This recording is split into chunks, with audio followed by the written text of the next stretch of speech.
Strategy है ना कि एलिमिनेशन इन्वेस्टिंग, ये मुझे बड़ी पसंद आई। क्योंकि अगर आप छांट दें कि क्या नहीं लेना है, उसके बाद जो बचता है उसमें से फिर वो सिलेक्शन करना थोड़ा इजी हो जाता होगा।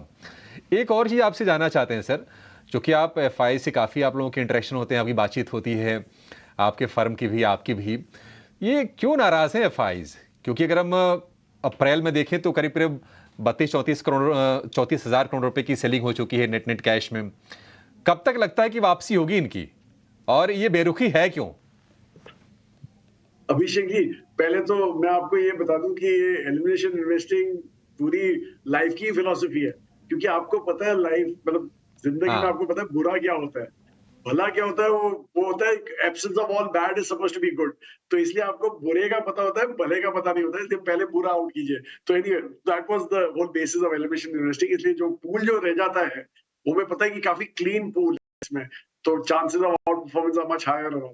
एनीवे जो आपने बहरहाल जो बात की एफआईआई की, देखिए एक चीज जो हुई है जो इंडिया के हित में नहीं हुई, वो ये है कि चाइना उनके जो नंबर आने चालू हुए हैं अभी, वो काफी हद तक सरप्राइज कर रहे हैं पॉजिटिवली मार्केट्स को। मतलब मैं एफआईआई मार्केट की बात कर रहा हूँ, तो उनको काफी हद तक सरप्राइज किया पॉजिटिवली। लाइक इकोनॉमिक ग्रोथ जो बोले उन्होंने, वो भी उनको अच्छी लगी है। फिर दूसरे जो प्रोडक्शन के नंबर्स आ रहे हैं वहां से वो भी अच्छे आ रहे हैं।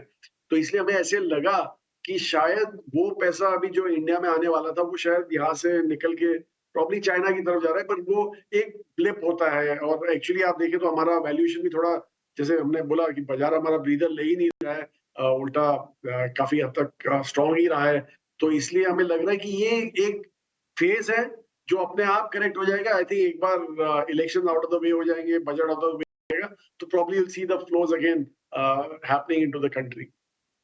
दिक्कत मैं यहाँ पर हाईलाइट करना चाहूँगी। कल हमने कोटक महिंद्रा बैंक का एग्जाम्पल देखा, जैसे लगातार डिजिटाइजेशन पर ये सारी कंपनियां, फाइनेंशियल स्पेस पूरा फोकस कर रहा था, लेकिन वो इंफ्रास्ट्रक्चर मेंटेन नहीं कर पा रहे हैं। और हमने देखा कि काफ़ी ज़्यादा कस्टमर एक्विजिशन जो है वो डिजिटल रूट के थ्रू भी इन कंपनियों ने किया है। अब आप हाल फिलहाल में आईसीआईसीआई बैंक ने भी इसी तरह की दिक्कत रिपोर्ट की। पेटीएम, फिनटेक कंपनियां ऑलरेडी रडार पर आई चुकी हैं आरबीआई की। तो आरबीआई काफ़ी सख्त नज़र रखे हुए इस पूरे मामले पे।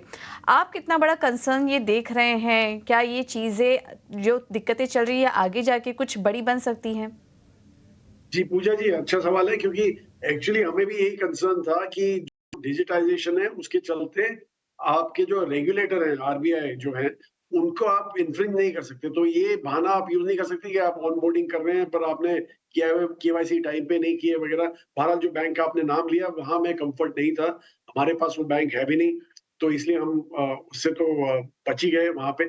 लेकिन दूसरा जो हम देख रहे हैं, जो बैंक्स जो हमने देखे हैं, हमारे पास जो प्राइवेट सेक्टर बैंक्स पढ़े हैं, वहां पे हम बहुत क्लियर थे कि उनकी एक तो बैक नींव कैसी है, बैकबोन कैसी है, मतलब और फ्रेंचाइज कैसा है वो, क्या वो फ्रेंचाइज जैसे एसेट क्वालिटी जो होती है फ्रेंचाइज मेनली इसलिए होता है कि आपकी एसेट क्वालिटी स्ट्रांग होनी चाहिए बैंक्स में।